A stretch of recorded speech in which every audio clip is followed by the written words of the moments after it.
Okay, ready to go live now. Welcome to the show, everyone.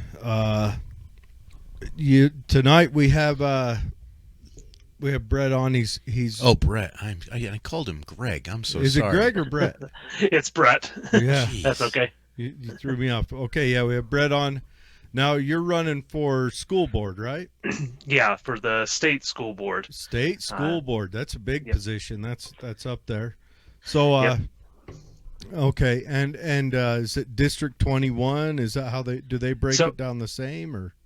no, it's District 3. So, and it's a interesting district. It's all of Tooele County, all of Juab County, then Magna, and then most of West Valley, and a little bit of Salt Lake City. But it's from Redwood west from I-80 to 4100 south. Oh wow. Uh, and So, then the so rest of that.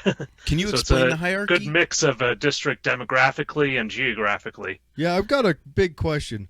Why can't our districts match between House Representatives, school board, and all the other stuff? Like, why do they have to make it so that you need to get an and thummim just to figure out where you're located on which different particular political venue?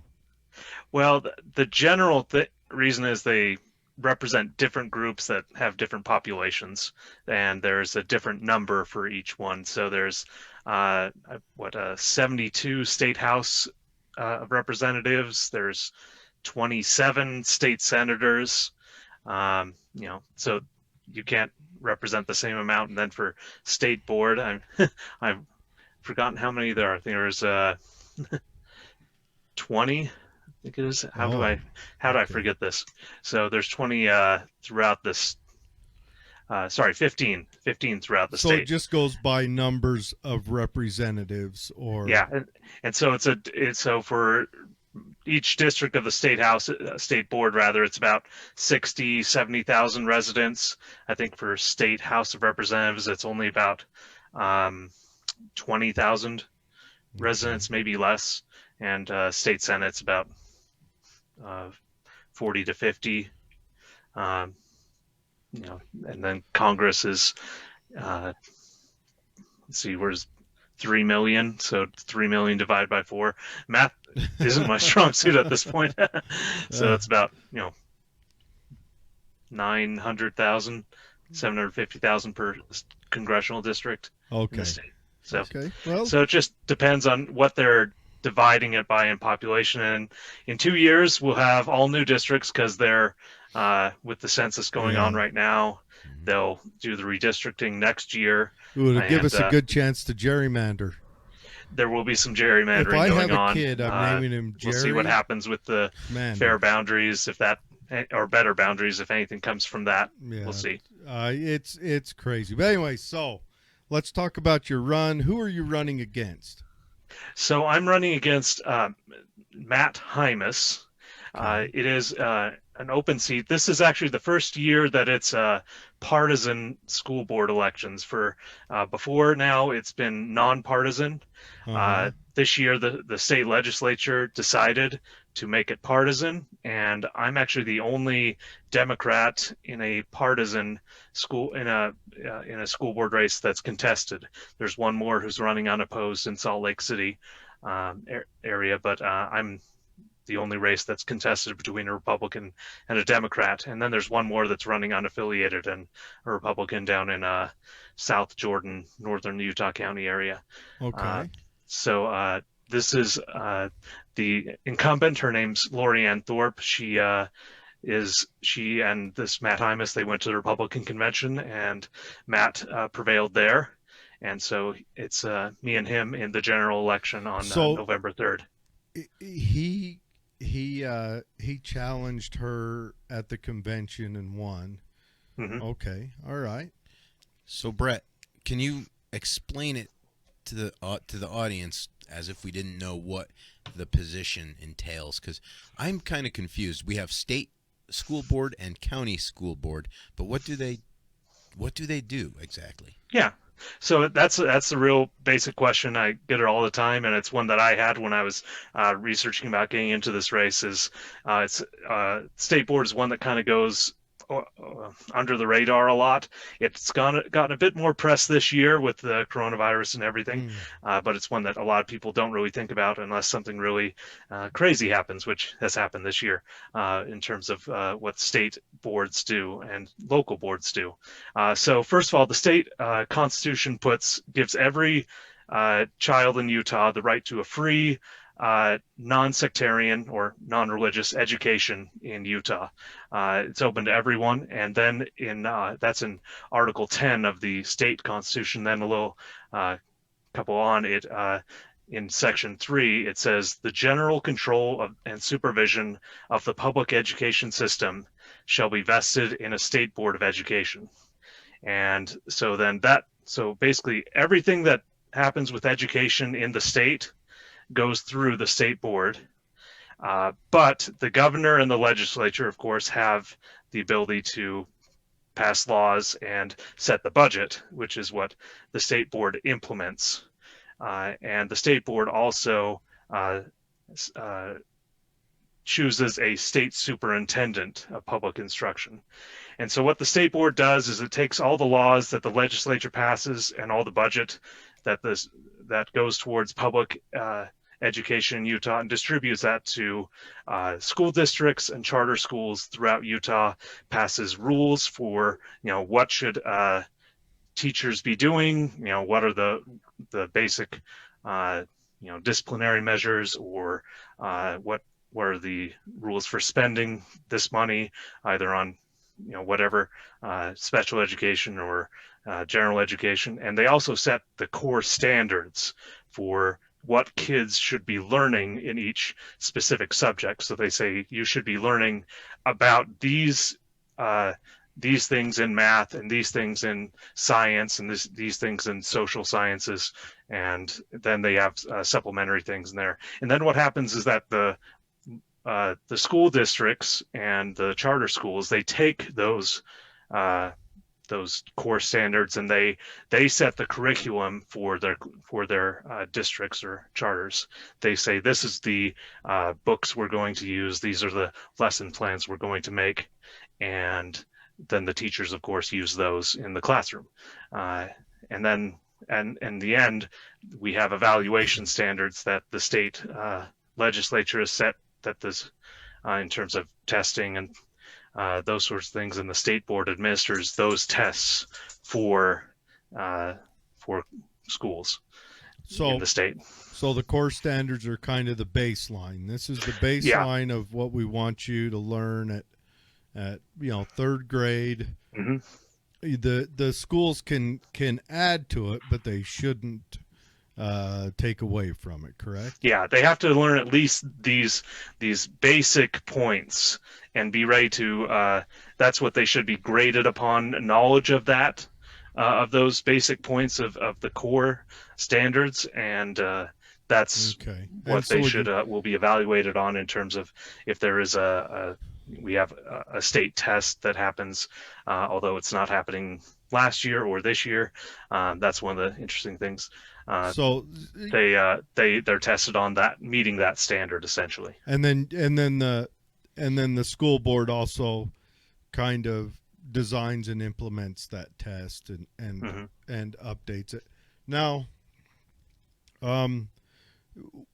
you're running what depletion or what has been missing from the previous board members that caused you to decide to throw your hat in the ring? So I filed at the very last minute. I was going to consider it for a while, and then I saw that Mr. Hymas filed as a partisan in that partisan race for the Republican nomination. I thought Lorianne Thorpe was doing a great job. She actually took over for Linda Hansen, who served for about 6-7 years on the state board, and then she moved out of the district, and so she had to resign, and the governor appointed Lorianne in January of this year. And so I thought she was doing a great job. Matt Hymas is a nice guy, but I have disagreements with him. He's a director at American Preparatory Academy Charter School Mhm. here in West Valley, and they've had some interesting things going on there in terms of some questions about misappropriating special education funds to purposes that they weren't spent on special education kids. There's been some questions about how they've been want to loosen the oversight of charter schools versus public schools, neighborhood public schools, and I have concerns about that. I have concerns about making that kind of taking that oversight away from the state school board that's elected and putting it into an unelected group whose membership has not been determined by either the legislature or the state board. I want to make sure that we keep an even level playing field for how we oversee public taxpayer dollars in terms of in spending education funds. So that's my concern with Mr. Hymas, and I want to make sure that we maintain that level playing field across the board. Yeah, I can dig that. What's the difference between a charter school and a public school? When, as let's say from the outside looking in, entry, what's expected of them, what their requirements to start up. What's the differences? We have a few charter schools out here, and they're not a private school, but they're not a public school. They're actually, they are public schools. Well, they're a public school because they receive public funds. They do get taxpayer dollars. They are. So the difference is there's school districts are what we operate traditional or neighborhood public schools, and that's the Tooele County School District is where you guys are. I live in Granite School District's boundaries. They set the they have taxing authority. School districts do in their area. They have the ability to bond. They have a lot of legal rights and definitions and abilities that charter schools do not. Charter schools do not have the ability, for example, to use eminent domain to condemn a property and take over that property. So school districts do, huh? School districts do have that authority. Wow. Do have the ability to go through that process. That's one example. So charter schools have different, don't have to go through the collective bargaining process they don't have to. They can if they choose with teachers unions and other unions in that way. What's your thoughts on teachers unions? I think that they do a good job. I'm actually endorsed by the American Federation of Teachers Utah and the Utah Education Association. I think that they are not perfect in any way, but I've supported their efforts in the past. I think they have the best interests of teachers and children at heart, and I want to make sure that we look to them, and they represent those who are closest to education in our community, and I support their efforts. I have personal issues with public unions. I think that's a group of people who don't give a shit about the populace going before another group of people who are supposed to care about the populace, saying we need more money, and then they slow down the elimination of bad teachers, but bad whatevers. But we don't. That's not what this debate's about, because I'm a radical and I understand that. But well, I think there is some way that we can't. That's one thing the state board does set is the disciplinary policies for teachers. So it's something that is within their wheelhouse, and we do contrast sometimes with the UEA and local teachers unions to kind of say these are the rules that we have to put forward, and you may not like them sometimes, and I'm committed to having the best teachers in the classroom. I think there are ways that we can encourage that to have the best teachers and discourage poor teachers and move them into other hopefully other professions, but I think that I look forward to having a good relationship with the UEA and others, not because they're they're perfect, but because they do represent a good amount of teachers in the state and in the districts that I represent. Yeah, I see it as on a federal down tax burden of probably for me in Utah, after all the taxes are paid, probably over 40%. That sounds kind of crazy when you put that into perspective. That almost half of my day or half of my month or half of my year goes to taxes. Sounds kind of bloated to me. So that's where a lot of issues in my mind come from. And I don't know enough to speak negatively about it, but that's just thoughts in my mind. But yeah. So I heard you talking about your feelings about taxes with Stormy Simon last was released last night about how you feel about taxes, and there are some things that we can do better, and I think though we've made promises for example, like I said, the state constitution gives children that right to an education. So as long as we have that right in there, we have to have a way to do it. And so we've decided that as a state, through our democracy, that we're going to put forward this system for giving kids an opportunity to move forward in life. And I think that that's something that we do have to make investment in, but I also feel like that's an investment that pays off in the future, both in terms of the health and success of those kids, but also in our economy. We see that states that invest well and efficiently in public education systems do have good economies, not perfect economies, and we see this internationally as well. But in Utah, we've done a good job, but I think there are more things we can do, and there are specific things that, in terms of increasing teacher pay and lowering class sizes and things like that, that will pay off dividends if we make those investments into them by electing the right people in this election. Everyone you hear everyone talk about, I try listening to a lot of school stuff, and granted, I understand it's a dry subject for a Neanderthal such as yours truly, but you hear about, was it somewhere in New Jersey? They flooded that place with money.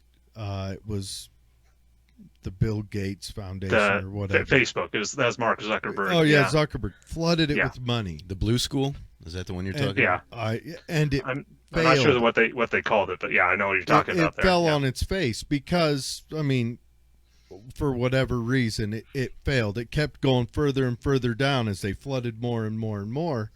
And so I'm wondering, maybe a psychological study needs to be done into that subject, or how maybe make schools even smaller, or try to, honestly, in the inner cities, the issue is that society keeps removing fathers from the homes, which has a detrimental effect on young men, which then passes that detrimental effect onto young ladies, which then the teachers have to try to suffer through. And we've all seen the movies of the 90s where the teacher goes in and empowers these kids, or the other teacher's ex-Marine and he goes in and shows them how, I mean, they're make-believe, but Kindergarten Cop.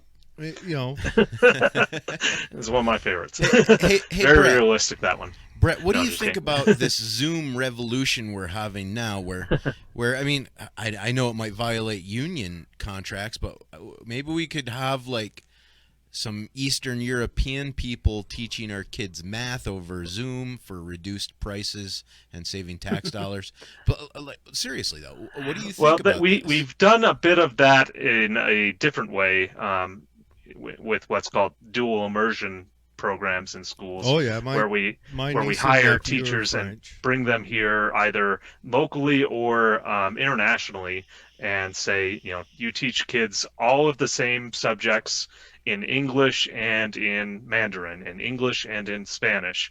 And these have had some success. I think that they are good experiments. I think one way that I'm skeptical a little bit about the Zoom Revolution model, because we've seen that actually kind of working a different way in the U.S. My wife is a school teacher, and she has a lot of friends who are school teachers, and they when a lot of them, in Utah, they younger school teachers, they get married and then they have kids, and so they're not working. And so one of the ways they do it is that they get jobs teaching Chinese children over the internet Oh yeah. English. And that's actually something that is, uh, according to my wife, it's not really worked very well for either party. Um, the teachers aren't paid very well, and they aren't sure of what the instructional value of what they're getting. I haven't seen any studies out of there because it's China. It's in China. It's behind that Uh, that and red but curtain. I think the idea of it can work, but I think that we're going to have to do a lot of things differently nowadays. We'll see what happens with any spikes in the coronavirus to do effective distance learning. But I think that most effective learning always takes place face to face in a classroom with a reasonable sized class and a effective teacher.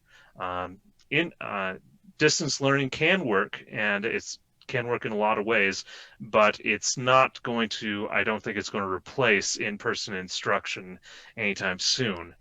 Even with the coronavirus, I think that there have been a lot of great innovations. Even a lot of innovations done by charter schools have done better than some of our neighborhood public schools in terms of adapting during this time. Well, they don't But have a union demanding they stop adapting.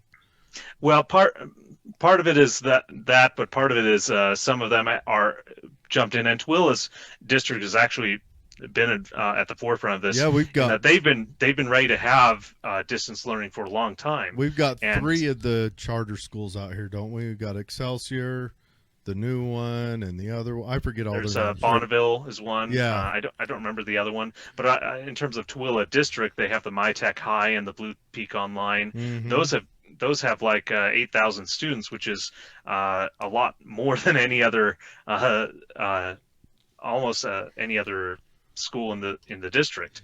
And Yeah, they've yeah. they've done really well in adapting that, and I think that those are things that there are classes they can take online, but that's more for secondary studies. That's worked a lot secondary school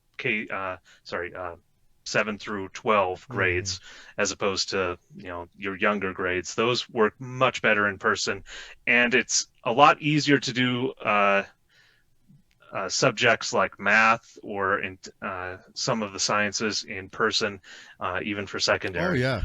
So it's some of the different classes like computers and coding and things like that. Those are more natural fits for distance learning. But there are things we can adapt and we can do better on. I think we'll see a lot of things change over the next few years to improve overall. But it's not going to be perfect, and I think in person is going to stay Yeah. once we get a vaccine and Well- everything comes back to relative normalcy. I've got a few okay, now the shipping in the foreign teachers, I have met all of the French teachers in Grantsville Mhm. because we've got a family tie to them in a roundabout sort of way. And my niece and nephew were both in that immersion process. Now they're doing a homeschooling, so my sister went a different route. She found an online person in Belgium or another one of those, and they're Mhm. once a week the children get on and speak with this individual. But the next question I had was about the homeschooling, where I guess in the Utah Constitution it states that all taxes go into education, but so far none of that, or we talked to Cottom running for governor. Mhm. So far that doesn't get funneled towards homeschooling. It only gets funneled towards public and charter. Yeah. And he wants to look into that if he gets elected. And that's another question. What's your thought on that? Do you want to add more support from the state towards homeschooling as well? I think homeschooling should always be an option for anyone who wants to. Just as anyone should be able to, any parent should be able to choose whatever schooling option they want their child to go to, whether it's charter, whether it's private, whether it's uh, distance learning, homeschooling. All these things should be open to everyone. But as far as funding homeschooling, I don't feel like that's a very equitable way uh, to gain to fix some of the problems that we're seeing with education in Utah. And it's one of the things that we've seen is that school quality goes with economics. If you're in a economically depressed area or an economically struggling area, your school is not going to do as good on standardized testing. And Or so the parents who safety, have the or ability to do a homeschooling are not the ones who are in usually in those economically struggling areas. It's usually the parents who don't have the ability to keep their kid at home for homeschooling or to afford the kind of private instruction. And I don't think that it is necessarily efficient or fair to take some of the tax dollars that are going towards this free public instruction system and give it to homeschooling when it's not really helping those who are needing it the most. I'm not in favor of things like school vouchers, and that's essentially what this is, a homeschool voucher to go through, mostly because it's not been proven to actually have a great amount of success. We're going to probably see some studies coming out in the next few years to evaluate whether it will the current system of pods and individual homeschooling has any effect on student growth and proficiency. But I don't think that from what we've seen in states like Washington and Wisconsin and Florida, the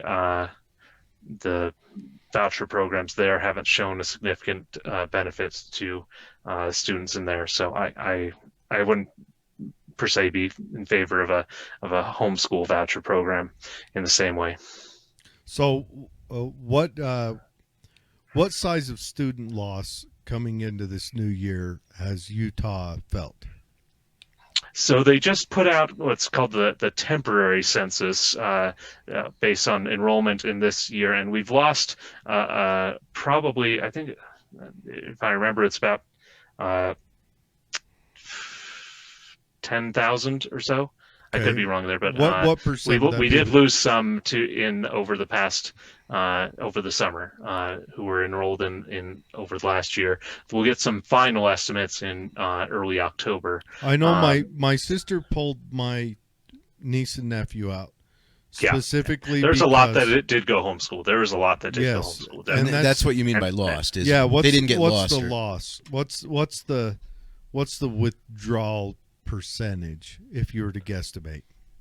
um, that you could. I think it was about. It was like a 0.5% statewide. Okay, It varies according to the of area you're in. It's students more. being It's you saw more of that happening on the east bench of Salt Lake County. You didn't see as much in the west side of Salt Lake mhm. County. You saw a lot of that in the suburbs of Utah County and Davis County and that, but not so much in the areas that are economically hit or hit by the coronavirus either. So Okay, yeah, and my sister didn't pull them out because she was afraid of them catching the coronavirus. She pulled them out because of the restrictions put on them. She feared those more. She feared the changes it would make on her young children more. The dislocation from friends and constant mask wearing. Now, a lot of people I've talked to have said that hasn't had a bad effect on their kids, but my sister just saw those coming down and it made her nervous. yeah. And so she kind of started a little pod where Mhm. she lives, and they do group schooling, and I'm interested to see how it goes. I know some I work with some guys who were homeschooled, and seem to be well-rounded people. Yeah. They seem. And I don't think there's anything necessarily wrong with parents choosing to homeschool their children. And especially now, that anyone who wants to do it, that's fine. I just don't think it's an equal way when we have to kind of voucherize that in the public school system. But we don't even offer a roadmap for people to start their own pods as a community. I think we do. They have it's packets, right? They get kind of study packets. So if they're enrolled in the school district, in their school, they do get resources from the school. Yeah, they get like but if they're not enrolled in the school district, then they don't get that source, or to a charter school or whatever. They have to be enrolled somehow to get those sorts of resources. Some of them, there are some things that come, I think, that are available. I could be wrong on that. I'll have to go back and look. I think there are some things that they do have there. There are more available if they are doing distance learning versus homeschooling. I think I could be. I think I misspoke there. So there are distance learning resources that are tied to a teacher. Definitely. I don't know. There's homeschooling resources that are not tied to a teacher. I don't know that the parent has to do all by themselves, and those can be provided by the district, but they're not. I would have to have have same things. I would have to have her to answer directly. I don't know exactly what their setup is or anything else. There's some voucher stuff, but I wanted to let's switch subjects because we'll beat this to death and people will start falling off the show. It's okay, and I'm not perfect in knowing everything on this. I want to be clear on that. I'm learning a lot about this, and things are changing rapidly. So I appreciate your understanding on that. I'm all about radical ideas. Okay, now right now in Tooele we have 3 elementary schools, 2 middle schools or junior highs, and 1 high school, along with 3 charter schools. We have this abundance of schools, all in these large buildings, all with this large stuff. And I don't know how this could be facilitated. I don't know how it would work or what we do with the existing structures, but especially with COVID, with all that other stuff, has anyone looked at what the model would look like if we made school size, not just class size, but school size smaller? Make the size of the school smaller, the administration staff of that school smaller, boil it down to 5 rooms, 5 teachers, or whatever, more of a local feel where, say, my neighborhood, the 3 or 4 streets east or west of me and the 2 or 3 streets north and south of me had its own little dedicated school, and the kids went there. It was local. You could gather them together as they get into high school or even junior high for specialty classes. Like there could be another one of those temporary trailers they put on every schoolyard lately.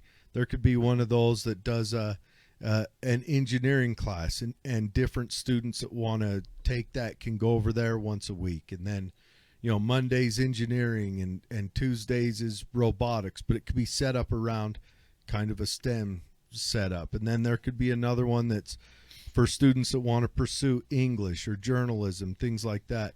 I think we need to look at getting more radical in how we school.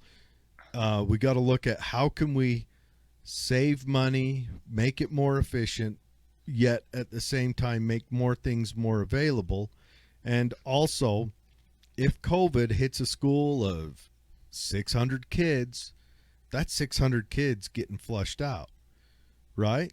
But if COVID hits a school of 30 kids, I don't think you have to even call the paper on that crap. You just, all right, 30 kids, go home for 2 weeks. The teacher will drop off packets to 30 kids, easy, and all done. So I think there is some room for innovation and doing things very differently. I think the idea of small schools is actually something that kind of is and has been tried. You talked earlier about the Zuckerberg experiment down in New Jersey. Bill Gates Foundation, also Reed Hastings from Netflix. They put a lot of money into this idea of small schools, kind of in the view that you talked about, and they found that it didn't exactly turn out the way that they hoped to. But there are a didn't they couple of try it in a failing school district anyway? I think they tried in a couple of different school districts, because Did they one of try? the things is that Reed Hastings, he came from one of those schools. See, my It thoughts was a are, here's my thoughts. You don't go yeah, into a failing school district and say we're gonna just try to make the sizes different and that'll cure it, because it's failing because there are other pressures on it. And I promise you, the pressures start outside of school. It starts yeah, in the home. You go into a successful town and you try it in a successful place, and you try it where you can measure success against success. You don't want to go to a failing place where the pressures at home are, or even the just environmental pressures of the community are driving those school numbers into the drink, and then say, well, if we break this up, but it's not going to change because those pressures outside of the school are still there. You want to find at least a marginally successful school to try it in. If you try it in a failing place, your numbers are going to fail because that kid's not eating dinner at night. That kid's seeing violence on the streets or violence in the home, or worse yet, experiencing violence. And then those kids are bringing violence into the schools. So you might get lucky and pluck out 3 of the middle ground kids and the bully gets moved to another school. Or if you're selective, you can put all the bullies in one school, call it Lord of the Flies, whatever you want to do. But you just can't take those environmental pressures out. And our society has failed inner cities. It has.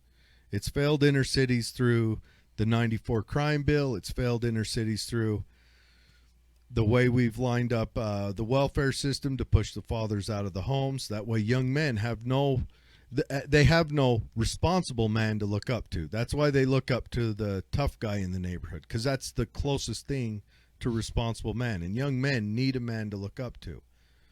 And so it's just the places they're being sacrificed. And then there's no economic advantage to be there. Crime drives businesses out, drives police in, drives violence in, drives more businesses out. It's a vicious circle. We've got to figure out how to bring them economic success. We should also consider equality in our schools too. Right now, it's a very female-dominated career group.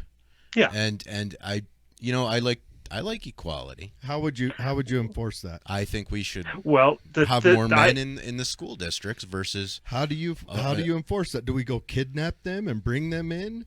Do we? Well, the easy answer is the market, and we pay teachers more.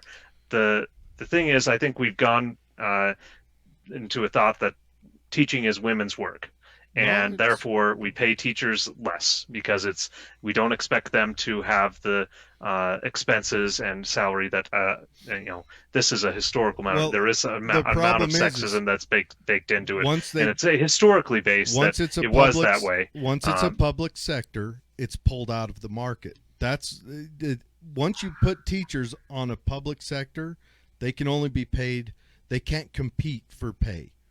They can't, like this school here can't. You kind of see that in Tooele versus Salt Lake districts. That Salt Lake districts are paying more for teachers, and they're taking teachers from Tooele and Juab and these districts that are more rural. Tooele and Juab, they don't have the tax base to pay for the salary of a teacher. There you go. So what do you go tax them more? Do you tax people to where they have to sacrifice their security at home? And if that sacrifice of security at home causes, oh yeah, you're all right. You got to take. Sorry, my kids came home. Oh, you're good. But if you have to sacrifice that security at home to pay more taxes, then we enter those environmental factors where the dad, is a little upset because, suddenly has to give up a hobby, or they have to eat less or something else. You see, that's where, you can't argue the market from a public system. You know what I mean? It's public. That means it's paid for through the tax system. You can't argue Yeah. a market. So if you want them to compete on the market, you've got to allow them to have a market.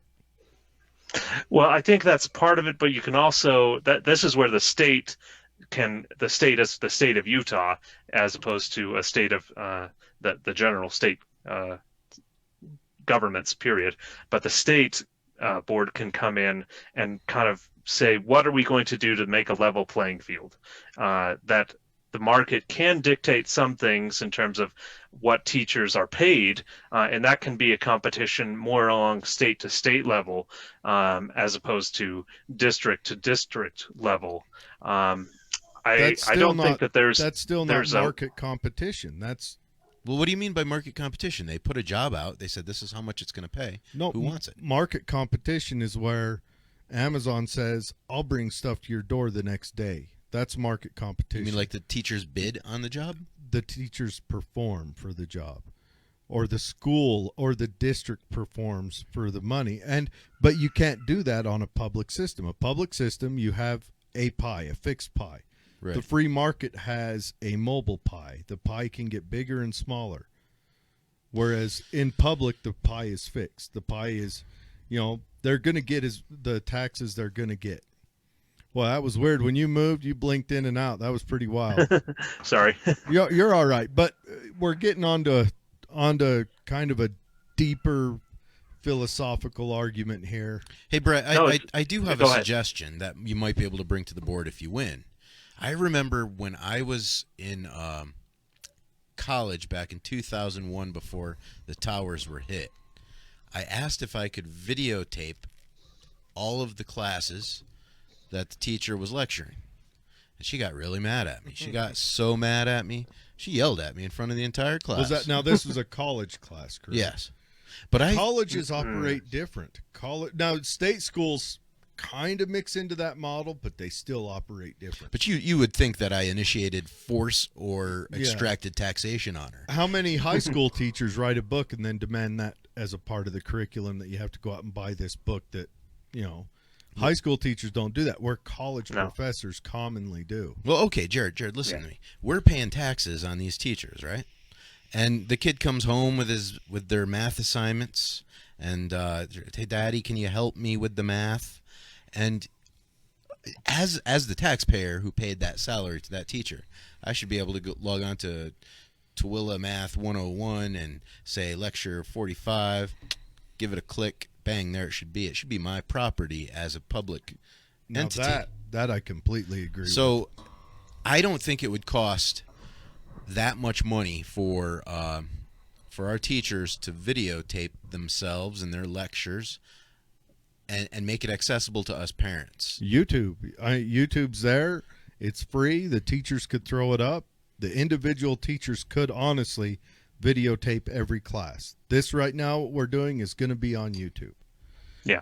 So the teachers could. I agree that this is that sort of thing is probably de rigueur right now. Actually, teachers are recording things and putting them on YouTube all the time.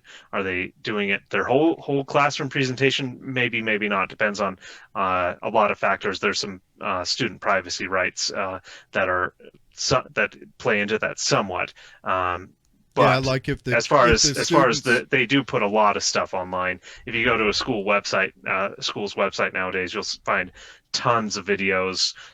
Most teachers have their own page with tons of videos of their some of their lectures, some of the other resources, all the paper that they can have. I know that in public schools, those things are a lot looser. I know myself when I was in high school, I recorded my European history teacher and on a cassette player back then, and he was fine with that. I think most public school teachers are fine with recording their stuff and putting it online as long as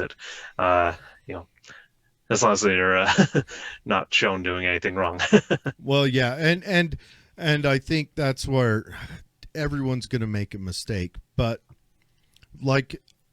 I would say, well, and think of what the teachers can do to advance themselves.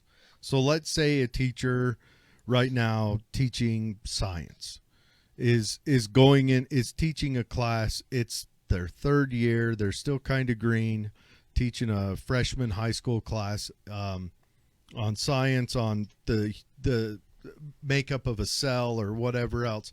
Records himself, is able to go back and look and see and step out of themselves and see, how could I teach this better, or did I make any mistakes, and really Monday morning quarterback themselves. So next year when they come in, first of all, the night before, they can watch their YouTube video that they studied for, have a book next to them, get better, get more honed, therefore present a better class to the student.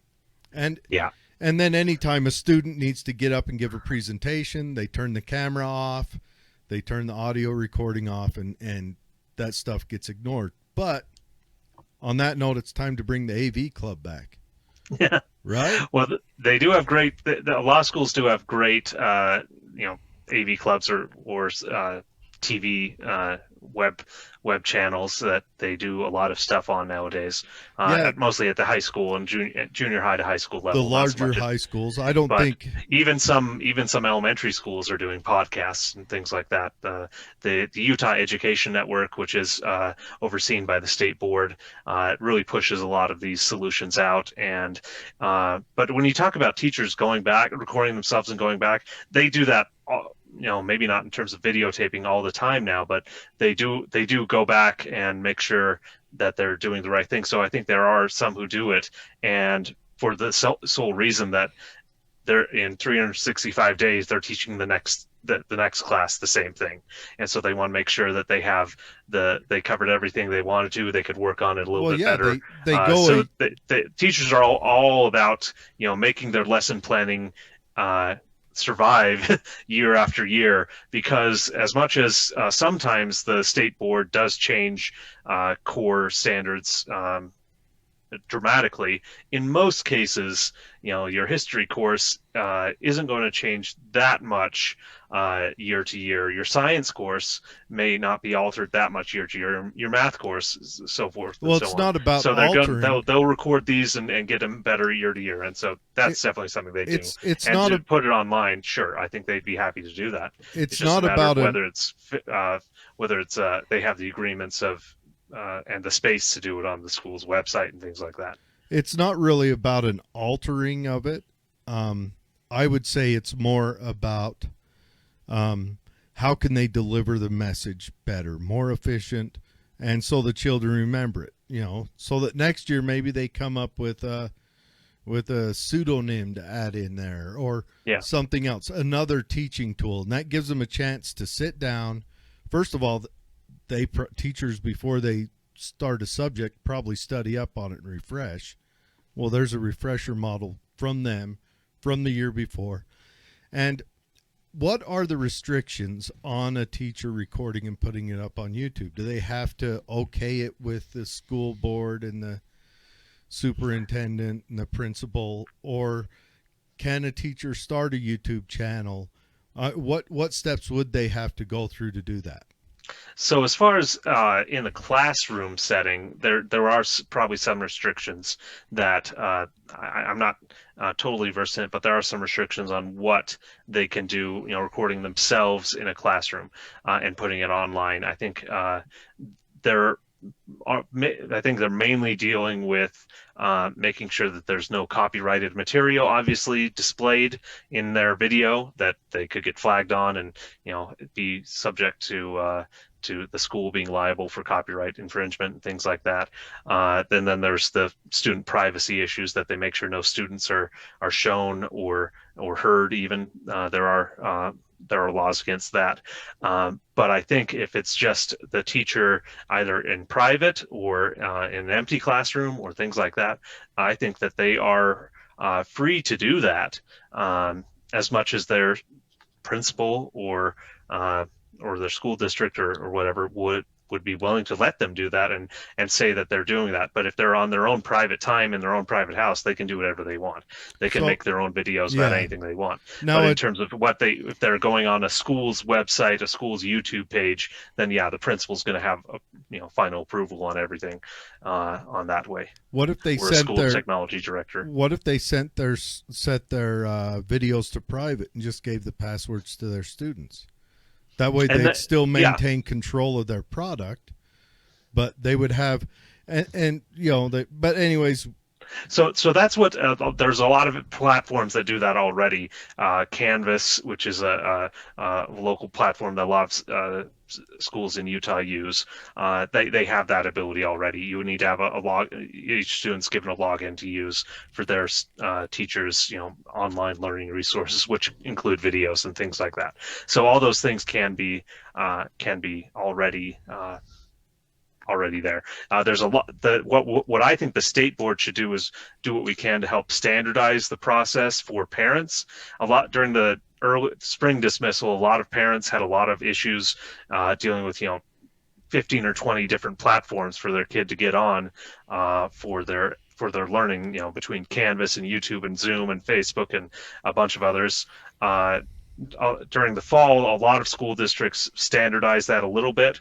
I think the state should step in and say these are what the best practices are for that, and I think they've put out some for that. I think we can continue to refine those best practices in the next few years. Like these are the programs we choose to use for this and this Mm-hmm. and this, and boil it down to just a couple. And then we've got a listener comment real quick.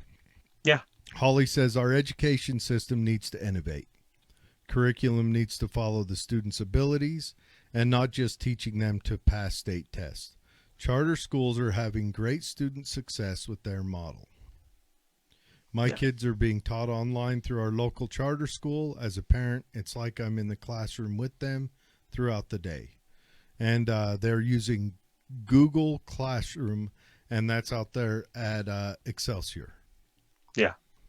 And I think like I said, I think Excelsior's done a great job. I think there's a lot of great charter schools out there that are doing a really great job. I think a lot of great schools are innovating, and I think that innovation is needed. What I am skeptical of it, and it goes back to what you're talking about earlier, is kind of these big project innovations from Zuckerberg and Bill Gates and Reed Hastings and others that are put down nationally down to schools to do all these things. I think the innovation should happen up from kids. There's I think it should be more democratic and more open for teachers to innovate what they need in their classroom, and not being forced to like you said, teach to a test that is out there that's evaluating, and putting high stakes on what a teacher is doing when it's the students that may have extraneous circumstances that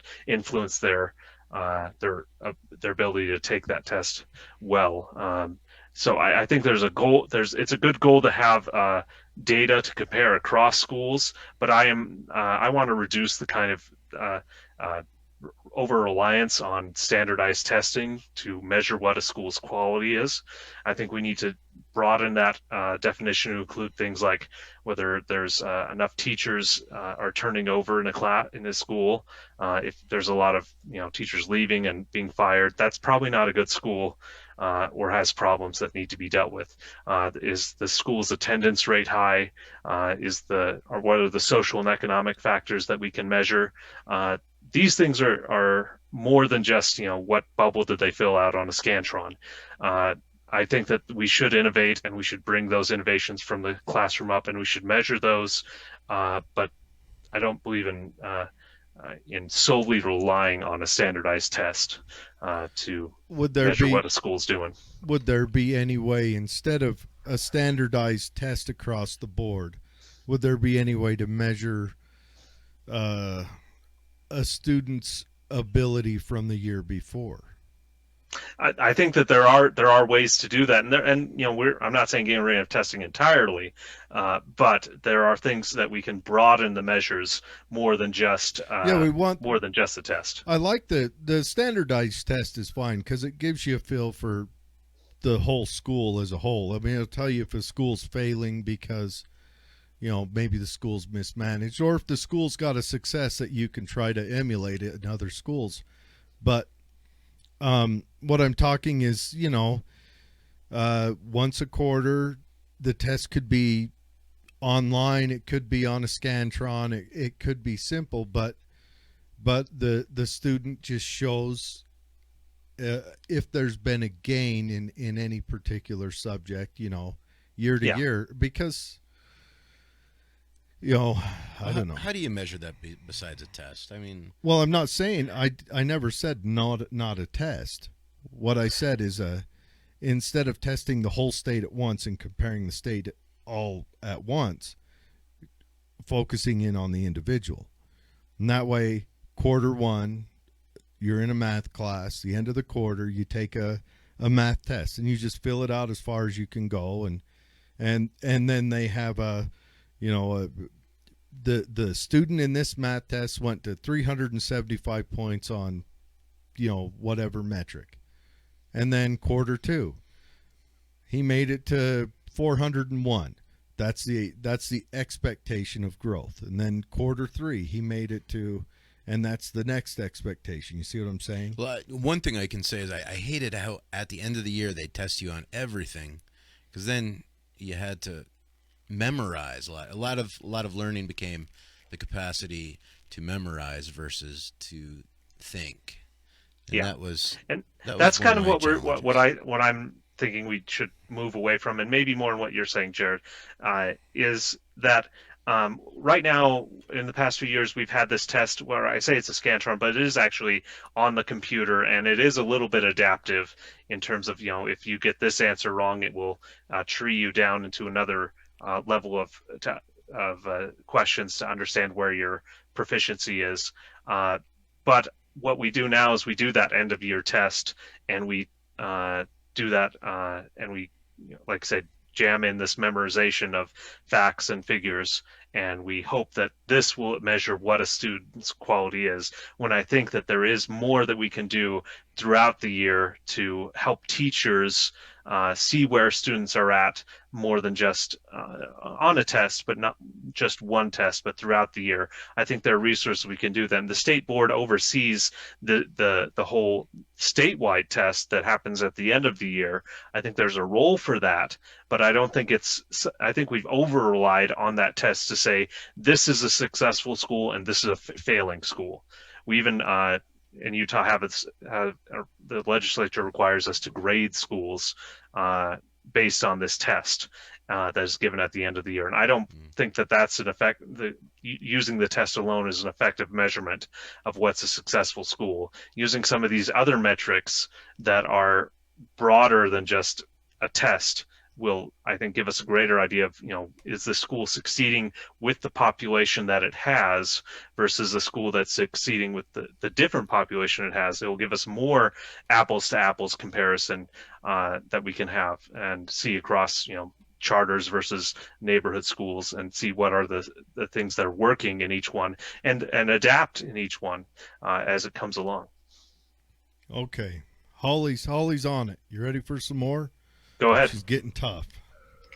Our state has spent $6 billion in 10 years, and our graduation rate has only increased by 11%. How can we improve that? Teachers impact students more than anything. How do we reward the great teachers? Well, I think that that's one thing that you go into a little bit of the market there and helping in terms of finding the best teachers and paying them a great wage, and that's something that districts are going to have to do, but the state is going to have to work on what's called an equalization plan to help those districts that don't have the tax base in their county to kind of level the playing field across the state a little bit. I think that's one thing. Now, I think we also need to recruit better teachers through better pay, so that there's more. A lot of teachers have left the profession over the past 10 years, both because of pay, but also because of respect, because they feel like they're being held to only that test and not other, like I said, other metrics that are out there. Um, I think that they want more respect, and especially now when a lot of them are feeling they're putting a lot on the line and working extremely hard during doing both distance and in-person learning. A lot of them get burned out very quickly, and I think we need to support those teachers through benefits and better pay, but also listening to them about what are the things we can change in each classroom. So, well, how do you justify to say the benches in Park City, those regions, that you're pulling a little bit of money from the schools they have and giving it to Tooele or Juab, whatever? How do you justify it to them? How do you say to them, hey, I understand your school's going to get a little less good, but we've got to improve this school way out there that not only do you not care about, but also they're going to come whoop your kid's butt in football this year. How do you justify that to them? Because I'm thinking we've approached government wrong on this. You want to improve the school district, get the rest of government to improve the economics. Get them to figure out how to incentivize businesses to come in, businesses to grow, competing businesses, so that wages and salaries elevate, and that's how you build a school district that's nice. Maybe start building houses don't build houses out here on the mountain. I like to go shoot my animals off there. But how do we incentivize that? Do we try to figure out how to elicit businesses in, and then try to how would we adjust, instead of property taxes, adjust it to this is the region you work taxes? I don't know. How do you justify that? well, How do you argue first that? of all, I argue in a couple ways. First of all, I say that we don't want to see any school district get worse and others get better. We don't want to reach an even mean. We want to have all of them see some growth, and hopefully some of those that are lower, we see them improve at a better and faster rate, so that they do reach a high level at the same time, so there's not what's called an achievement gap. That's what we're seeing now, is that there's a gap between the higher incomes, a gap between certain races and certain language barriers and things like that. There is an achievement gap right now. We want to eliminate that gap, but not by making the higher performing areas go worse. We want them to stay at where they are or improve, and then the other areas improve more. I think that we approach it in a way that we say that education pays off in the end. If you look at some of the other states that have made investments into education in different ways than Utah has, for example, I think of Minnesota has made some great investments over the past 10 years into improving their educational situation. States like Wyoming have done, and Colorado have done. Come on, Wyoming can't have but 8 students in the whole state. Well, it is kind of a pure and state in terms of what we deal with. Wyoming and Montana, we're in the same region, and we deal with similar per capita demographics in that way. But the investments that those states have made have paid off in their economies improving, because they attract employers that want a highly skilled workforce, and we see that happening all over the country, more than just having putting in race the bottom economic incentives packages throughout the country. Those I'm not in favor of. The state board doesn't have much involvement in there, other than to say let's focus more on improving our education workforce so that we can have a workforce that highly paid jobs are attracted to, and companies that have highly paid jobs come to our area.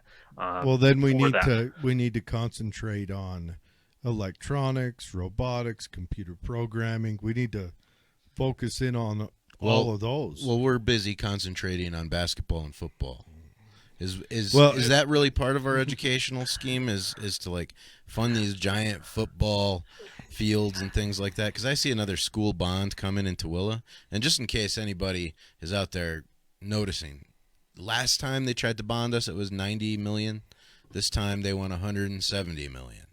So you would think if you say no once, they'd use less force, but yeah, they're coming at us hardcore. And these are all football fields and soccer fields and insurance for sports. I mean, you cut that out, you're probably going to reduce your budgets quite significantly. And you can, instead of a football field, you can throw in a mathnasium. If you don't know what a mathnasium is, that's where all the math students go to become athletic in their mind, and it's a lot cheaper. I do think we do need to have a discussion about what we're doing in terms of competitive sports. The athletics in school. You know, other countries in the world don't have the same sort of thing. They don't have, you know, school-sponsored teams. Cornhole is very cheap. It's just saying. So that's something it's a big thing to chew off though, and I'm not sure if I want to dig into that too much. You'd have to chew that off nationally. That's a big national change, definitely. Yeah. You know, and I think it's going to happen a bit with the NCAA becoming more of a paid athlete somehow situation. I think we'll see that change, and as soon as that starts changing, that's going to filter down, I think, to high school, and maybe we'll see a bit different operation in terms of what high school sports are after that. If there is, maybe they'll go to more of a club model, which we've seen in which other countries were using. I think that would be ideal. I do. Yeah. I think that would be ideal. First of all, it'd open up to more of the children and you know, adolescent people to play, because once that team's full, they just say, okay, we split it, and more kids get to come on and play, and we split it, and you know, it opens it up for more people to try in different levels. Yeah. And another, you know, and then the school won't be paying for trips, and imagine the footprint of your high school if it didn't include a large athletic field, and the education system or the education levels you could get out of a classroom if there's not a season of whatever going on and students didn't leave to go and attend the game or whatever. But that is a big subject. I just don't know.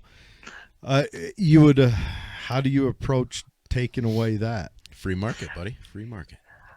I think it's going to be, like I said, the free market. I think, and it's going to start in the collegiate level. You know, athletes, hopefully college athletes being paid, and hopefully that changing in the next, you know, 10, 15 years from what we see, which is really, I think it's crazy. And I enjoy sports as much as the other guy. Yeah. I've got my Utes Cup here, and you know, I enjoy going to these things as much as anyone else. I think there's a role for physical education in obviously, in public schools. Gun safety. But Obviously. the stadiums and the large arenas, I think we're going to have to come to a reckoning on those in a longer period of time than probably when I'm in office. But I think that's something we're going to have to reduce. I think there is something we can do to incentive, still have, you know, school competitions for things like, you know, mathletes. And I was in speech and debate that's a good one in high school, and those things will probably continue. And I think that those are probably better for kids to get into in terms of some ways, but I think that better in term of a school setting. Yes, they're better in term of, you know, and then you can let the clubs appear around the different sports, and then you pull the pressures of the school system away from the sports club, and then parents might show up on a Wednesday night to watch their kids do mock UN or whatever else. I think that's great. I used to go to my son's robotics competitions, Hmm. and that was always fun. He was in Colorado, and Yeah. and that was fun to go watch him. They had to build a robot that would be able to complete a certain number of tasks, and I really enjoyed that. And I think we continue to grow those. I think we also continue to show different options for educational outcomes. I've worked a lot with the AFL-CIO and with the Tooele's superintendent to learn about what are the non-college options for education that pay really good wages, whether it's diesel techs or all these sorts of union jobs that do pay a lot throughout the state, better than the some of the college, sometimes some of the college educated professions.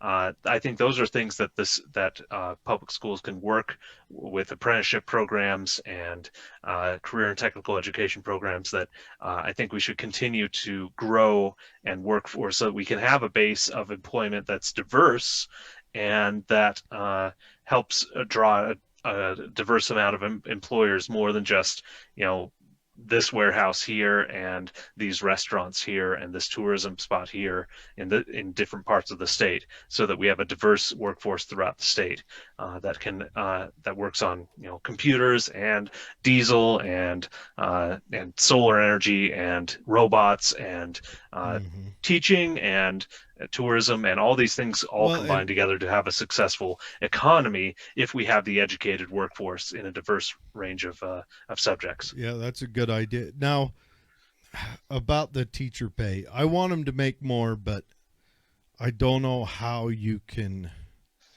You can only get so much blood out of the populace. Uh, Thinking outside the box, what's another way? So teachers have a few months in the summer off. Has anyone ever thought about how do we have some kind of, maybe like a teachers workforce services? Now I know teachers are going to be throwing all their apples at me for saying this because they want that time off.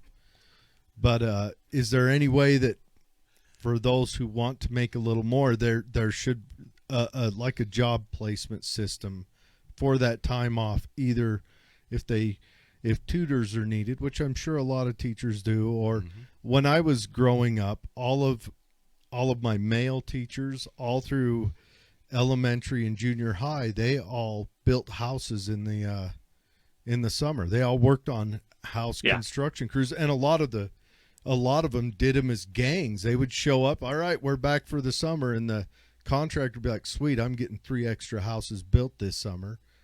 I train these guys, they know what they're doing. They come on for that 3 months, they make extra money all that 3 months, and then they go back to teaching at the end of it. There's a lot of historical background into why we have this calendar of 9 months of school from September to May to June or whatever. Most of it goes back to agriculture. My grandmother, when she was a teacher up in Farmington, before Farmington was became a suburb, essentially. Became It was still non-farming. farming town. She taught during the school year, and then she helped my grandfather with farming. And Well, and it was also for the students. The parents Yeah. needed the child during that time. That was the main reason. Is it wasn't so much the teacher. That's one hand. It was Yeah. for the 25 or 30 children that were 25 or 30 hands. Yeah, so that families that were in the fields could have that extra labor during the summertime, during the growing season, to have that labor out there. And we've obviously, in a lot of the country, in terms of population, moved from an agricultural model of families to a non-agricultural model of families for a lot of families. A lot. But You I mean think teachers all but- are taking advantage of what's going on during the summer as much as they can. They are paid on an annual basis. Oh, I for hear their that. time. I hear that, but they're still off for that 3 months. Yeah. And now I work all year long. I just work all year long, and I probably make comparable to a teacher. And the difference is when it's hot, I'm standing in the sun, and when it's cold, I'm freezing in the cold. But I work the same time. But if there was a 2 month window, my job's not going to say we're going to pay you the exact same if you work 12 months, but there would be that window where I could fill it in, and that's an opportunity for me to make more. And I'm not trying to get hard on teachers, and please don't throw that's their free choice to do what they want with that but window of time, Jared. That's how the contract Dave, works. They're arguing for us to pay them more for that short window. Now, I'm saying, why don't we figure out a way to fill up that 2 month period of time, and that could be a bit of a pay increase. Yes, it's a work increase, but that's a pay increase. Otherwise, we're going to a public system and taxing more. Or better yet, if teachers want to make more money, they should be given more money. But what I'm saying is, on their YouTube channel, they could have a donation button. And as they're doing a better job providing me the service of being able to see what they're doing, maybe us, the residents, will feel that they deserve more money. It's another good and point. You volunteer your hard-earned cash towards the so system. The teachers aren't given more money; they're requesting more money from the populace. Yeah. Not given more. Given more means a guy with a gun shows up and asks for an extra zero. Look, the cream has to rise to the top in this profession, and that's the way it's going to go. Eventually, this stuff is going to be more and more condensed. We're going to have better virtual classrooms, and some kids are going to fall behind. I mean, you're not going to be able to raise everyone to the roof. And sometimes, I don't know, sometimes I feel like we're trying so hard to raise everyone to that ultimate standard that we're probably reducing the capacity for the cream to rise a little faster. No child left behind. I think that was a worthy goal, but it was not the right policies weren't there to do it. As far as as I said, we have this constitutional right for all kids to have a free education in Utah, and I think that our goal should always be for having every kid have the opportunity to get to that highest level, to rise to the cream of the crop, and that we should invest our state tax money in a way that makes that possible. And right now, unfortunately, we're seeing teachers who are leaving the profession to find better jobs outside of the education industry, and whether that's math, you talk about having teaching science and math. Those jobs pay more well outside the education realm. And what we need to do is increase their pay and benefits so that we hold on to those teachers, so that we can have that invested great workforce later on. And how do we pay for that? I think it does come from, again, a state leadership model. We fund education in Utah mainly through the income tax, the state income tax. And right now we have essentially a flat tax where everyone essentially is responsible for the same amount. There are some deductions here and there. Since we've changed that flat tax in 2007, we've lost about $2 billion that we would have spent if we'd stayed with the existing bracket model that we had before then. And that's money that, that was even through the recession in 2008, 2009, through now. And this is something that we need to work. Maybe we need to reintroduce a measure of progressivity into the state tax code. And I know that I bring up taxes is a big thing, but I think that's something where you talk about when you talked about earlier the parents in Park City being forced to pay a little more to help the kids in West Valley and Tooele. That's essentially what I think we do need to ask for in the future, not a dramatic tax hike, but most Utahns think there should be more spent on education if you look at the public opinion polls. Now, whether that's manifested in elected representatives making the decision at the legislature, that hasn't been the case over the past 20 years or so. I think that's something that we need to look at again. That's like me saying I should eat a porterhouse every night. I mean, it's unhealthy for me, and it's expensive. I'll say that I want a porterhouse every night. It'll help you in the long run. But realistically, it might be unattainable. So they may say we want more money spent on students, but then it comes around and say, okay, well then we're gonna add 5% to your taxes. They'll go, whoa, wait. I said I want more money spent on students. I never said I want more money taken away. What about lottery, Brett? Would you consider that to be a better alternative than milking the cow a little harder? In for example, Idaho, they have a lottery, and a lot of that goes to education. I've not seen that be especially great for their education funding. Where if you look at the census, we're 50th in spending per pupil. Idaho's 49, and that's with their lottery system in place. And I don't think that is the exact model that's worked well. I just don't. I don't think it's going to work as well for not just on for spending. Utah, especially where there's a lot.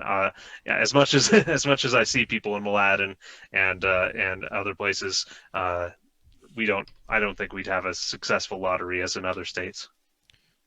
Yeah, I've spoken before. I'm not a big fan of the lottery. I'm not against it. I don't think the state saying gambling is wrong, or the everywhere saying gambling is wrong, unless we do it. I mean, granted, they say it with everything else. Killing someone is wrong. Detaining someone on the side of the road for no apparent reason except to look inside their vehicle and possessions is wrong. Well, taxation a little harder. I mean, it's the same thing, isn't it? Yeah, it's wrong. It's all wrong. At least buying a lottery ticket is a voluntary action. It's not a forced action. I've just it's always been. But it's never said. I mean, Brett's right. He's like, yeah, the taxes over here just need a little more adjusting there and over there. But the lottery is never brought up as a decent option, and it would be nice to hear something besides taxes as an option. I agree that there's a lot we can do, but if you look at for example, there's a report done by the Utah Foundation, which is a nonpartisan public interest research group in Utah, and they looked at what's cost us funding over the past few years, and they said a lottery. I don't think they looked into the lottery, but they did look into the main things, which was this income tax change. In the 2007-ish time. From that, we also had to change the Constitution so that it used to be public education got all of income tax, and then it was public education and higher education. That took some more money away from public schools, the K through 12 system. There's also issues with property taxes that we've lowered the state portion of property taxes that go towards education. All these things play into it, and it is all taxes, but that's what we've one of the things that we've decided. I don't think it's while a lottery may be an idea, I don't think it's a politically feasible idea in Utah. I think the more feasible idea is taxes for increasing some progressivity into the state tax code again, so that it's not so that those who do a little bit better can pay a little bit more into it, so that we can have these funds for investment into our economy through our education system. Yeah, I guess we'll have to see how that works out. My concern with progressive taxes is it incentivize those with the means to either hide it, put it in stuff that isn't taxed, or leave. And when they leave, there goes your investment, and the market slows down because of that. But I would have to, I can't say that for sure. I'd have to see how that works out. Now, there's a few more comments I want to get to at the end. Most of them are from Holly, so Holly's grilling you tonight. But I want to ask. I'm happy to answer any questions. And we can go as long as you want. How does partisanship work into this? So first of all, this is the first time it's partisan this Yeah, year. that's I how I I'm. don't want it. I didn't like it being partisan. Like I said, if this was nonpartisan, Lori Ann Thorpe would have been on the ballot, and I probably wouldn't have even filed. I only file as a Democrat because the I am a Democrat by philosophy, but I only filed as a Democrat and not unaffiliated because if you're unaffiliated, you have to gather signatures, and there wasn't Yeah. time to do that uh, as in the last minute. So that's where I got in there. Partisanship fits in that only in the sense that I have a belief that that I think it's not so much partisan ideology that fits in here. It's education ideology, and there is an education ideology that I respectfully believe my opponent wants to have a lowering of oversight, a lowering of transparency for what the state board does, versus what I want to see is I want to see the same equal level of transparency across the board in terms of what the state board governs public taxpayer dollars. So I don't think that's necessarily a partisan issue. I think I'll be able to work with, as I said, I'm the only Democrat being elected, hopefully, in this fall, besides one other, and the rest of them will be either Republicans or nonpartisan. Not all the school board is up this year. So I'll be working with a lot of Republicans, and obviously I'll be working with a Republican legislature and a Republican governor. So I am going to work with them and do whatever I can. I'll stand up for what I think is right, and I'll be vocal about these things. But my goal is to effectuate policy that works more than a specific political platform or party's ideas of what they want. So that's my idea. I'm getting my ideas from going to schools. I'm going to the school boards. I'm going to visit every school in my state board district. That's 73 schools, from the one my kids go to in Rolling Meadows Elementary to I'll go out to Ibapa and to Trout Creek and to Wendover, and I'll visit all the schools, talk about what's going on, and I'll look at the best research that's out there for education. Uh, there's a lot of great research out there, and I want to look into that whenever there's a vote. Go on. So. Ibapa's an interesting one. I watched a program on them. They're teaching. They've got a language class where they're relearning the Goshute language.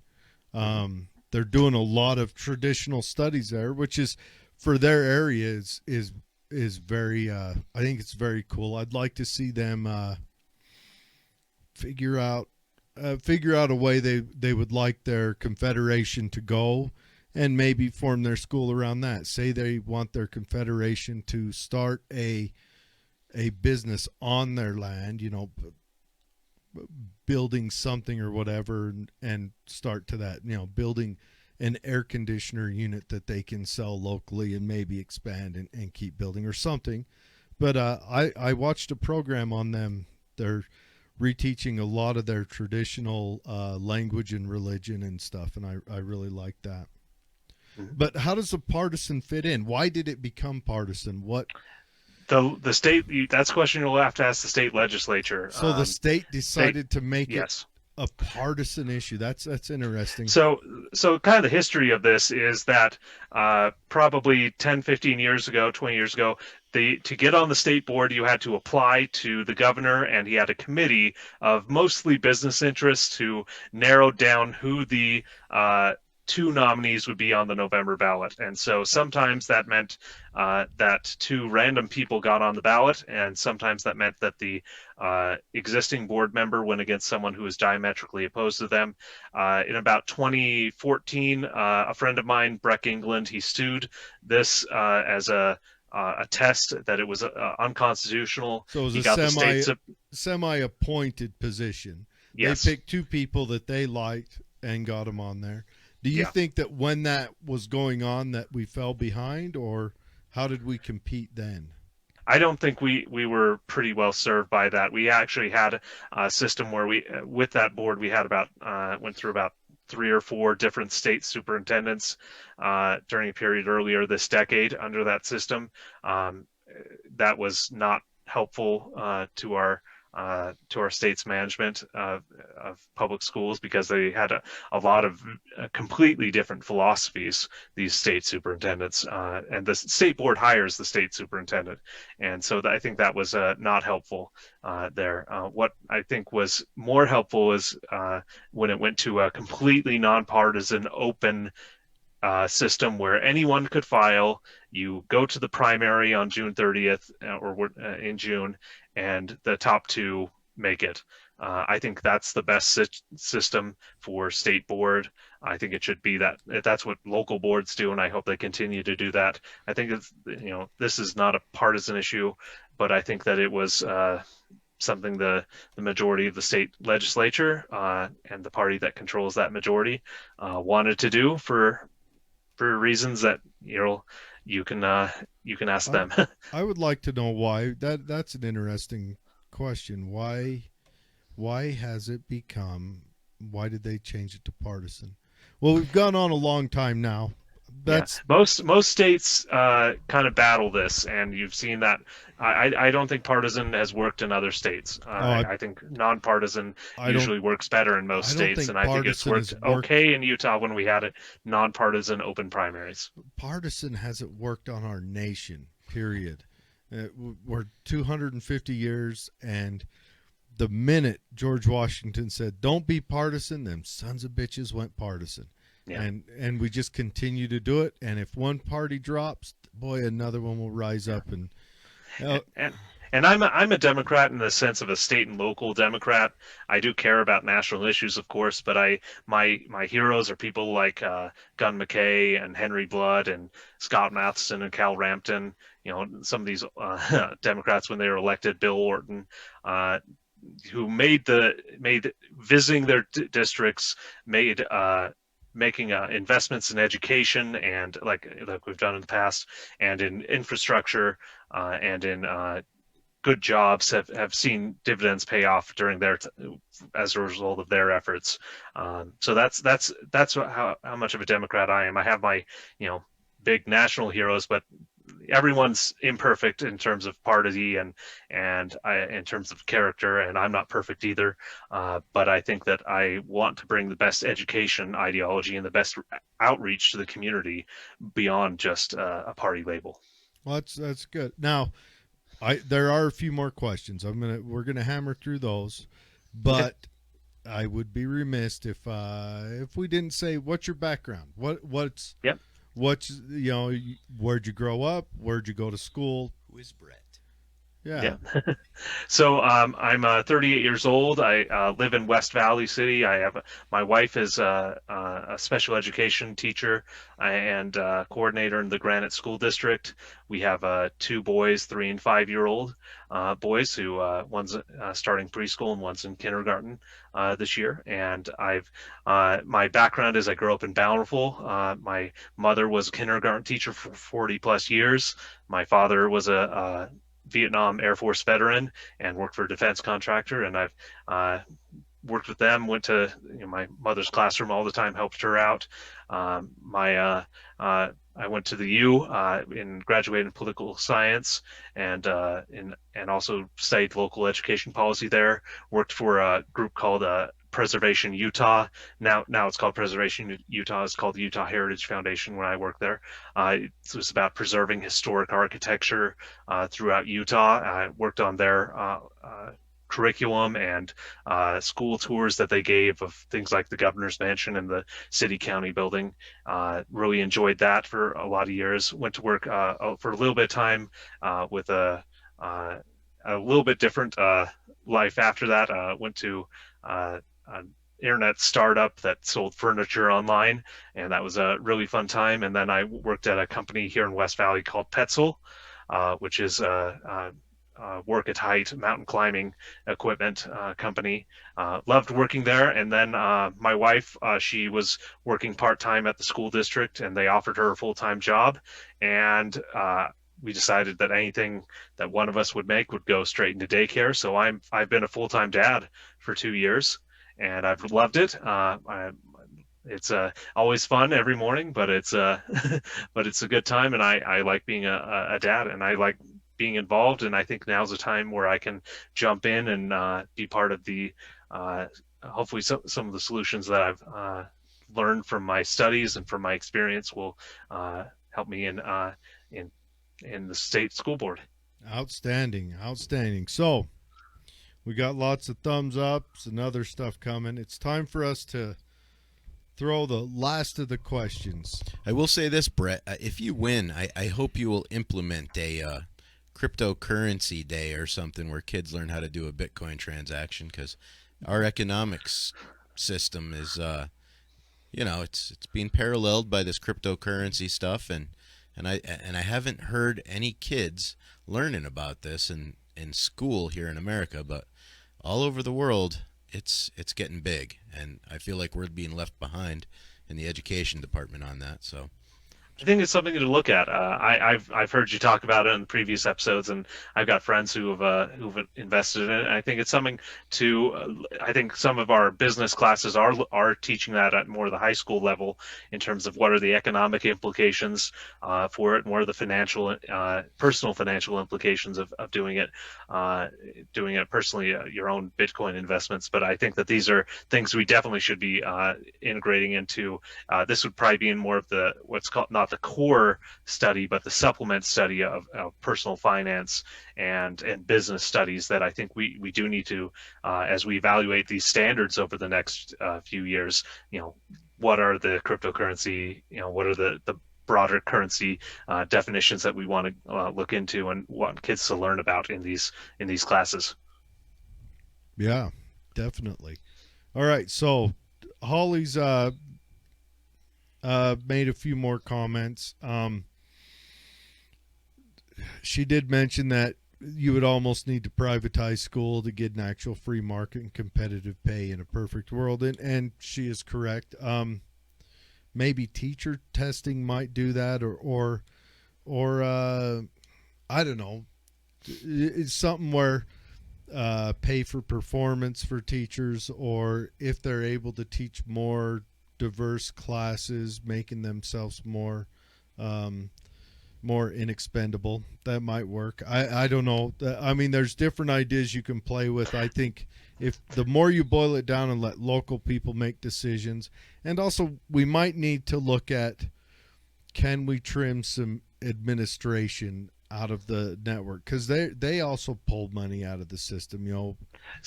So, let me ask you, how much do you think, as a percentage, do you think we spend on administration in Utah school districts or schools? I would say on administration. That's just administration. We're not talking maintenance or janitorial or any of that, which you need maintenance and janitorial, obviously, because kids are gross and they miss toilets when they pee. Okay, well, take out janitors. And I would say 15, on administration, probably 3% to 5%. Ooh, you're pretty close, Garrett. It's actually 7% in Utah, and that's second lowest in the nation, actually. Okay. So what's the highest? I don't remember what the highest state is. I looked. So at if 7 is earlier. low, then I got to be somewhere around the highest with a 15%. We're pretty low in Utah compared to other states. So we there's always more we can do to reduce administrative costs and make things more go towards the student in the class and the teacher in the classroom. But we're doing okay when it comes to that. So I would like to good. see teachers make more. I just wonder how to wrestle that tax money away. I think one thing, I kind of go back to this idea. It's got to be a local innovations are going to have to push this, along with state guidance in terms of having the equal playing field for teachers across the state. I think that, for example, there has been a proposals to do this equalization for public school funding throughout the state, and I think there is something that we can do to make that work. For rural and urban districts, we're going to have. I want to make that that proposal. There's going to be compromises during my term on the board. So because I think it is a statewide issue and not a district or even local issue. But in terms of innovations on what teachers can do, I think it's got to, the teachers will be incentivized if we provide them the funds to do that. I think they will find more ability to do that, and it has to be involved with parents too. Parents have got to be the key part of the solution. A lot of them feel like that there's they can just send their kids to school, and some of them feel like they don't know what to do. Yeah. And so if teachers and parents work together, I think that we can find better solutions for all these problems, both on a local and a state level. I definitely believe that parents being more involved in their child's life is probably the biggest key to every outcome. Is healthy parent involvement. You got one from Jeff Sanders here. Yeah. Jeff is a teacher. Yes, he is. He's also running for a government position here. I'm going to let Dave read that paragraph because Jeff is. Oh, Jeff, that's a long one. Yeah. Thanks, Jared. All right, well. You're welcome. Let me clear my throat. So, public schools are government schools. The Constitution states that one of the state's responsibility is public schools, not football, just saying. Did you know that private school teachers actually make less on average than public school teachers, and without state retirement? You can't starve schools for decades for funding and expect them to excel. Our state spends the least per pupil, but tests near the middle. Imagine if we increased public school funding to the middle of the national average for per pupil spending. So he's making a case of imagine what we could do with a little bit more money. All right. We need to reduce class sizes to around 25, and you'll see a lot of improvement in test scores. When you get to know your students and how they learn and what interventions to implement, the students will be more successful. And I completely agree with him on that. Relationships with students are key nowadays, and kids don't work hard for a teacher if they don't like them. Well, that's the truth. Yeah. Putting profit motive in school would lead to cuts in pay. If you want a private school education, pay for it. The rest of us will rely on public schools. So what do you have to say about that, Brett? That was a lot to take in, but it is a lot. It is true that a lot of private schools on a national level do pay not as much as public schools, and that is the truth. And I think that it's not so that the idea that you're going to get less, sometimes more of that money goes to a private school operator than the teacher in the classroom. And so I think the better thing is that when the teachers are to me are the most important part of the education workforce. All of them, most of them have a real important part to do in the classroom, even if it's the custodian cleaning up at the end. They're important too, and the bus drivers and everyone else. But I think teachers are the key, and having them have that relationship with the kid is the key to having a successful educational outcome.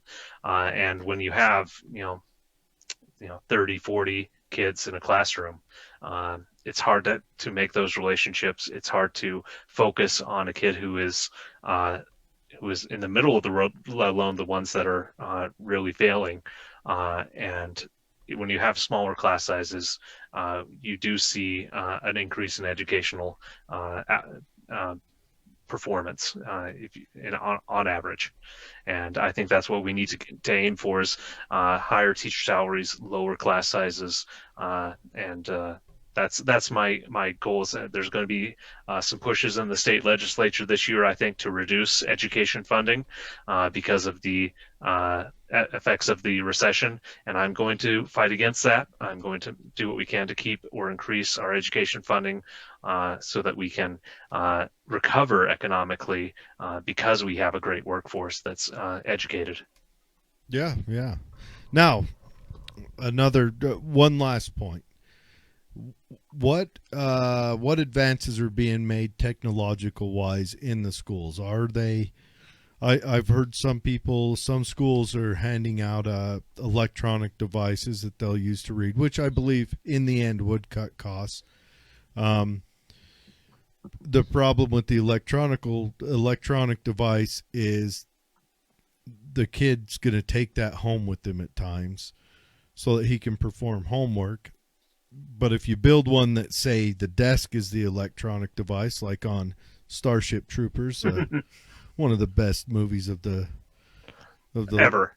yeah, one of the best movies ever. Dry book, but excellent thought process. But when you so if you build them in there, then you kind of have to eliminate homework. Which Jeff, when we interviewed him, he talked about how a lot of his students haven't logged on, and then further digging into that, that's because if they're of if they're families of a lower income, they may not have the means for them to get onto a computer. So would eliminating homework and making more electronic access and the concentration in the school when they're in the school, would that work and eliminate the need to store books and have books and bookshelves and all? So you could maybe shave some costs there and increase the size of the faculty to make it so that you have smaller class size. Maybe think outside of the box like that. What availability do we have for that? So a lot of schools do have what's called a one-to-one device ratio for students per device, and they're working on that. Juab has done a really good job on that this year. Tooele is getting there with their secondary. They are back ordered in terms of their materials on the elementary level. I think that those can help, and we're going to continue to see more and more stuff being put onto computers and Yeah. Chromebooks and things like that. So there's a lot being done. I want to make sure that that's being used effectively. I think a lot of kids, like you said, in some areas don't have the internet, and I think that we need to work on making them make sure they have a better access for internet in some communities. That's a statewide issue that I'll be Well, I think pushing the legislature to do better on statewide broadband we access. can eliminate homework except for maybe, if they're doing a book report or whatever, and then they have it just in the classroom. The only time they need to access the average stuff is in the classroom, and eliminate homework. I mean, just get rid of that crap. And then you start out in first grade, or kindergarten. They get introduced to this new table that has a screen in it and it's a touchpad, whatever. And then that school year goes through. The other grades don't have it, just that kindergarten. And you buy it just for kindergarten in the school that year. But then when they go to first grade, you buy it again and you set it in the first grade. So the classes ahead of them are going to have to learn, on old parchment with a quill. The abacus. But you're implementing it slow, and also these students are learning to work with it as they grow up. And yeah, they're going to have certain advantages over those that came before, but that's just the way life is. I mean, my ancestors had to walk everywhere, and now I have a car. I mean, it's just the way it is. Yeah, and I think that goes both. I think there's things we have to do kind of all at once, in terms of all the we have to maybe do intelligent investment in technology at all grades. But some things we're going to have to focus on the lower grades first, and then also have some adult education resources, which the state board does have some help with, in terms of helping mostly kids who need GEDs and things like that. But well, I'll tell you one thing. I have seen many homeless people lately, and you know what every homeless person has? phone. A cell phone. phone. Every one of them. And every one of them Well- has a cell phone, and you can ask any one of them, do you have Google? Do you have internet? And they all have it. So that's everywhere. But and I'm not saying that's not available and everything else, but when I remember the graduation of homework as I went through school 100 years ago. For you younger listeners, we used to have to walk uphill both ways. Anyways, as I got into high school, homework was maybe 3 hours a week, maybe. But I see it now. I see elementary school kids come home with 2 hours of homework every night. My nephews and nieces, they come home and so instead of their parent getting to either spend some enjoyable quality time with them on the weekdays, or even the parent who probably worked that day also being able to take a minute and do something different, they've got to come home, rush through dinner, which means the nutrition value of dinner falls off the map, and then grind homework out with this child till 7 at night, and then try to get them bathed and everything. That's ridiculous. So are we gaining value from this level of homework? Or I would argue we're losing it. We're losing it in the home, we're losing it in the family, and we're probably losing it on the student. I think that there's obviously a balance that we have to work toward, and I think the state board should push for parents to be involved. But I think a level of homework at a lower age, it has to make sense. And I think that we're seeing some, looking at my kindergartner's homework, I think that some of those things I remember doing in first grade, and some of these things are here. Talking to PTA and community council people on the phone on my campaign, I hear them talking about how some of the stuff, the math stuff they did in high school is now in junior high or even in elementary. Some of that is the acceleration of standards that we put forth on a national level and on a state level to kind of get as a goal to have a better workforce, a more educated workforce that can meet these jobs that we're seeing in this time. But some of it we are seeing kind of a broadening of the opportunities available for learning, and I think technology will help facilitate that. And we'll see more. I think we will see less paper homework, less even electronic homework, and better, more efficient ways of learning in the classroom. But I don't think we're ever going to eliminate homework, because I think part of the idea of homework is that parents are going to, especially in the elementary grades, are going to be part of that learning process. It kind of is an incentive process. Have they ever to grow into to help their kids in these basic subjects move forward into in their education, to see that that it is possible. I completely agree. I completely agree. But have they thought about the pressure that puts on the family life, which the family life is the core of a healthy student? Mm-hmm. You can throw the best teacher and all the money on earth into a student that's got a horrible home life. Yeah. That kid's not going to have a chance. Yeah. So the home life is the most important part. And when you throw that pressure on, where you said most parents, both parents work, and then you throw that pressure on, they come home, they've got, and imagine single moms, let's throw that sensitive person in there. She works, then she comes home, then she has to cram while she tries to cook dinner. There's no enjoyable quality time for her, even just to sit and love with her child, or let alone pass on her values.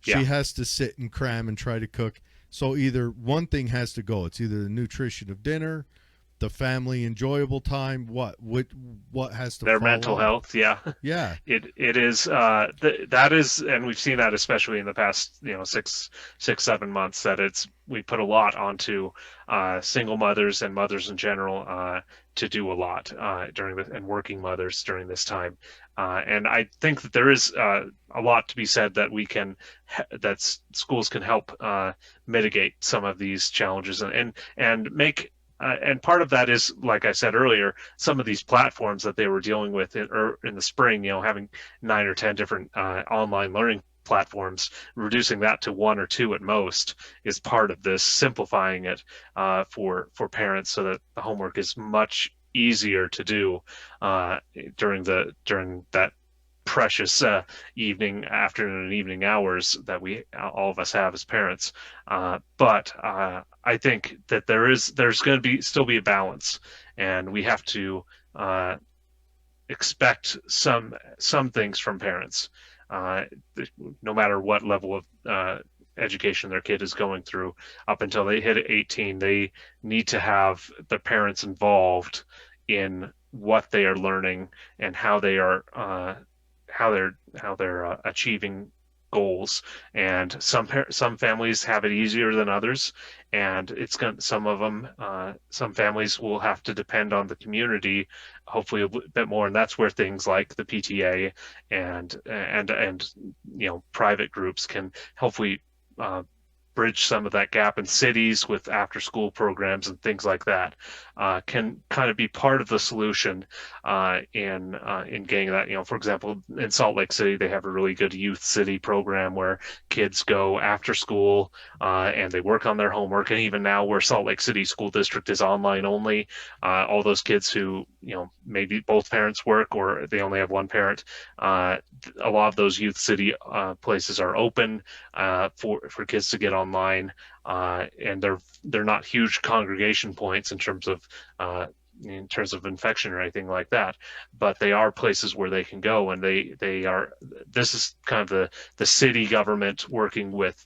the local nonprofits and schools to kind of gel together solutions, and parents to fix whatever holes that some kids fall into. And I think that those are the kind of solutions that I think we need to adopt on a broader scale, and work it through the kinks in each community to do that. But where they can't have that fully supported environment, and nobody's perfect in this, of course, that we help them out through a combined approach of public, private, school in there.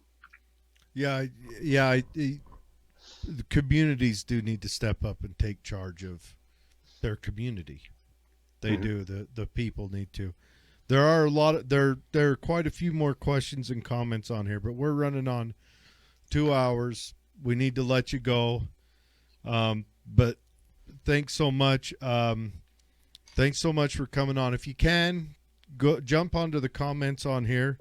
I will. I'll go a little later. I gotta. I think my wife's telling me to help put the kids to bed. But that's what I'm saying. It's 9:30 and you have little kids and they're still awake. We don't want to take you away from your quality time with all this homework. We don't want to ruin your night. But give one last throw out. Yeah. Get your one last throw out from you. Get people fired up to come vote for you. So I, like I said, this is a very important election this year. It determines whether we have with our schools being even open, the state board makes these kind of decisions.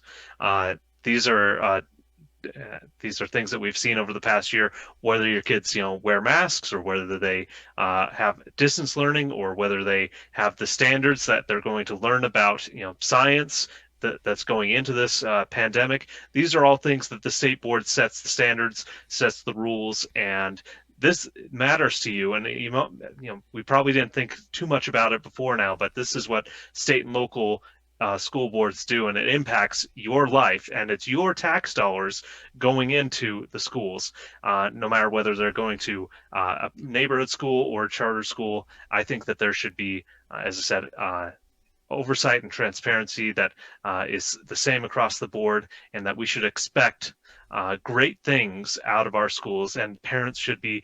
I'm an advocate for our neighborhood public schools to be the best they can be, and that's what I'm going to be fighting for, so that everyone feels like that there is a great opportunity for their kid to succeed in both economically and intellectually throughout their life.